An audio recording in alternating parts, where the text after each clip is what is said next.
बड़ा हो और जिनालय की छत छोटी हो, तो अभागा जीव है, उसको भी इतना ही विवेक नहीं है कि भगवान का जिनालय हमारे घर से बहुत ऊंचा होना चाहिए, शिखर ऊंचा होना चाहिए।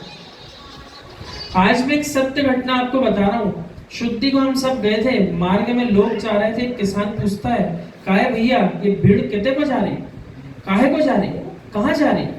ये कहता है गुरु महाराज जा रहे हैं, नागा बाबा जा रहे हैं। वो ये भी तो कह सकता था कि नंगे आदमी जा रहे हैं। उसने सबसे पहले शब्द क्या बोला? गुरु महाराज जा रहे हैं। हे मित्र, मुनिराज किसी संप्रदाय के नहीं होते, प्राणी मात्र के गुरु महाराज होते हैं। उसने यूं कहा कि गुरु महाराज जा रहे हैं। इसी बीच में कुछ माताएं निकली, सुबह आपस में बतिया रही थी, देखो बहन ये कपड़े भी नहीं पहनते, ऐसी गर्मी में पैदल ही पैदल चलते हैं, इनको ना सर्दी की चिंता, ना गर्मी की चिंता, ना खाने की चिंता, कैसे सबके सब भोले भोले से चले जा रहे हैं। ओह, उस माँ को यदि नंगा आदमी दिख जाता तो आंख बंद कर लेती, पर दिगंबर मुनि देख करके लोग आंख बंद नहीं करते, श्रद्धा से सिर झुका लेती है महिलाएं। श्रद्धा होती है तो सिर झुकता है, और श्रद्धा नहीं है तो आंख बंद हो जाती है। क्या दर्शन करें? एक बनिया था, बंजी करने गया तो रास्ते में भटक गया। भटकते भटकते उसने चट्टान पर ध्यान मग्न मुनिराज खड़े देखे। आज के युग में भी श्रद्धा में कोई कमी नहीं है।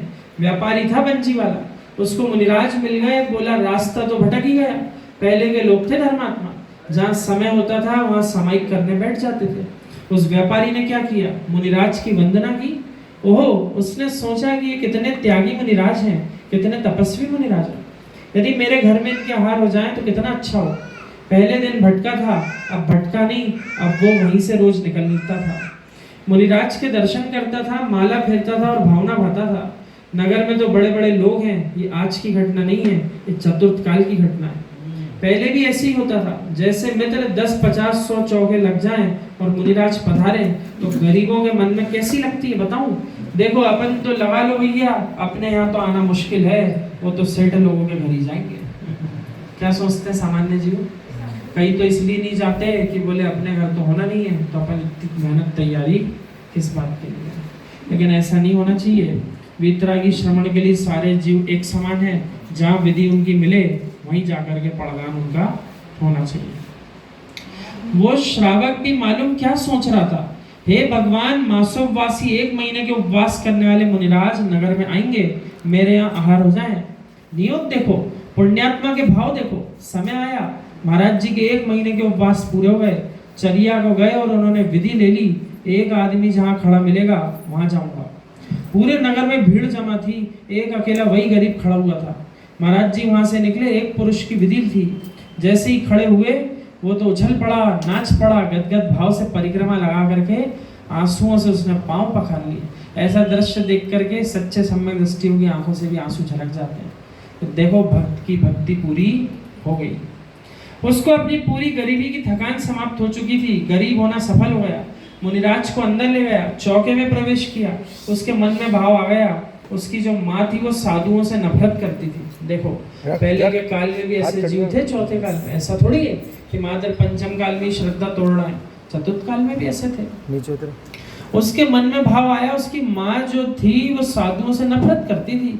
वो कहती थी तू सब दे देगा, घर में कुछ नहीं रहने देगा, ऐसा बोलती थी। ऐसे भी लोग होते हैं। हमने भी 2 दिन पहले तो कहा था आपसे, चौके में आहार चल रहा है और आहार देते देते भी भाव जीव ऐसा बना सकता है, अरे सब इनको ही चल जाएगा तो अपन क्या खाएंगे, ये सामग्री तो बचेगी नहीं, मीठी चीज तो बच ही नहीं रही। ऐसे ही वो मात सोच रही थी। हे मित्र, उसके मन में मात्र भाव इतना सा आया था कि कहीं मान आ जाए, नहीं तो वो विघ्न कर देगी। मात्र इतना सा भाव आया तो अंतराय कर्म का उस जीव ने बंद कर लिया। बेचारे ने सोचा तो इसलिए था, वो आ गई तो आहार चर्या में विघ्न हो जाएगा, और ऐसा विचार करते ही विघ्न तो उसके जीवन में आ गया। भली माँ वहाँ पहुंची चाहे नहीं पहुंची, आहार चर्या हुई कि नहीं, लेकिन विघ्न तो अंतराय कर्म का आ गया। कर्म जब उदय में आया तो पुनः देखिए वही बनिया जब सेठ पुत्र हुआ, सेठ पुत्र होकर के राजपद प्राप्त किया। राजपद पर तो बैठ गया, उसका अपहरण हो गया। अपहरण करके डाकुओं ने जंगल में छोड़ दिया। जंगल में वो मुनिराज के पास पहुंचता है, कहता है स्वामी, मैं सेठ पुत्र होकर के सम्राट हो गया, ये कैसा पुण्य था? बोले ज्ञानी, जब तू गरीब बनिया था तब तुमने मासोवासी मुनिराज को दान दिया था। इससे मान आ जाए जो परिणामों में आपके ऐसा भाव आया था, इससे तुम्हें अंतराय कर्म का बंद हो गया था। विशुद्धि का अपहरण किया था, इससे तुम्हारा अपहरण हो गया। अपहरण क्यों हुआ? तो हमने अपने भावों का अपहरण कर लिया। कौन से? शुद्ध परिणाम, विशुद्ध परिणति जो बन रही थी उसमें तुमने अंतराय डाला, तो तुम्हारे लिए अपहरण हो गया अगले पर्याय। कैसी स्थिति? हाँ, हो जाता है ऐसा।